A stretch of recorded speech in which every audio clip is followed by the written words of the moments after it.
ಕಲ್ಲು ದೇವರು ದೇವರಲ್ಲ, ಮಣ್ಣು ದೇವರು ದೇವರಲ್ಲ, ನನ್ನ ಕಾಲೇ ಕಂಬ, ದೇಹ ದೇಗುಲ, ಚಿರವನ್ನ ಕಲಿಸೋಯ್ಯ. ಉಳ್ಳವರು ಶಿವಾಲಂಬಣ್ಣ ಏನಪ್ಪ ಮಾಡಲಿ ಬಡುವಂತ ಅದ್ರ ಬಗ್ಗೆ ಸ್ಪಷ್ಟವಾಗಿ ಹೇಳಿದ್ದಾರೆ. ಅವರು ಗುರುಗಳಿಗೆ ಆ ಥರ ಆದಮೇಲೆ ಸಾಮಾನ್ಯ ಜನರ ಪರಿಸ್ಥಿತಿ ಏನು? ವೈದಿಕ ವ್ಯವಸ್ಥೆ ವಿರುದ್ಧವಾಗಿ ಬಸವಣ್ಣ, ಅಂಬೇಡ್ಕರ್, ನಾರಾಯಣ ಗುರು, ಈವನ್ ಕನಕದಾಸರು ಅವ್ರಿಗೂ ನಿರಾಕರಣೆ ಮಾಡಿದಂಥ ದೇಶ ಇದು. ಯಾರೋ ಕೆಲವ್ರಿಗೆ ದೇವಸ್ಥಾನ ಕಟ್ಟಿ ಮೆಜಾರಿಟಿ ಆಫ್ ದಿ ಪೀಪಲ್ ಅವರೆಲ್ಲ ಹಿಂದೂಗಳೇ ಅಲ್ವಾ? ಅವ್ರನ್ನ ಆಚೆಗಿಟ್ಟ ಮೇಲೆ ಇದು ಧರ್ಮದ ಏನು ಹೇಳ್ತೀವಿ ಅದಕ್ಕೆ, ಜಿನೋಫೋಬಿ ಅಂತ ಕರಿತೀವಿ, ರಿಲಿಜಿಯಸ್ ಎಕ್ಸ್ಟ್ರೀಮಿಸಮ್. ಇದಕ್ಕೆ ಜಿನೋಫೋಬಿ ಅಂದ್ರೆ ಧರ್ಮದ ಹೆಸರಿನಲ್ಲಿ ಭಯ ಹುಟ್ಟಿಸೋದು. ನೀನು ಕೀಳು ಜಾತಿಯವನು, ನೀನು ಶೂದ್ರ, ನಿನಗೆ ಹಂಗಾಗತ್ತೆ ಅಂತ ಎದುರಿಸೋದು.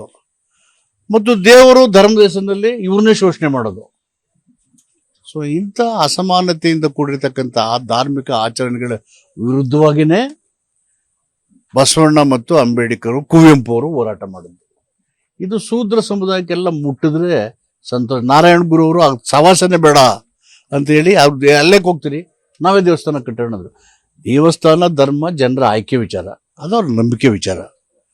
ಆದರೆ ಧರ್ಮದ ಹೆಸರಿನಲ್ಲಿ, ಜಾತಿಯ ಹೆಸರಿನಲ್ಲಿ ಈ ಥರ ಮಾಡೋದು ಇದು ಸಂವಿಧಾನಕ್ಕೆ ವಿರುದ್ಧವಾದಂಥ ಕೃತ್ಯ.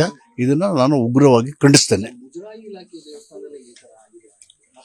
ಅದು ಮುಜರಾಯಿ ಇರಲಿ, ಖಾಸಗಿ ಇರಲಿ, ಯಾವುದಾದ್ರೂ ಇರಲಿ, all of us should condemn we should condemn this attitude.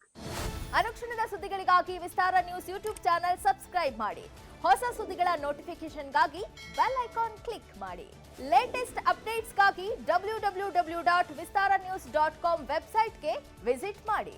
ಅಂಗೈಯಲ್ಲೇ ಜಗತ್ತಿನ ಸುದ್ದಿ ತಿಳಿಯಲು ವಿಸ್ತಾರ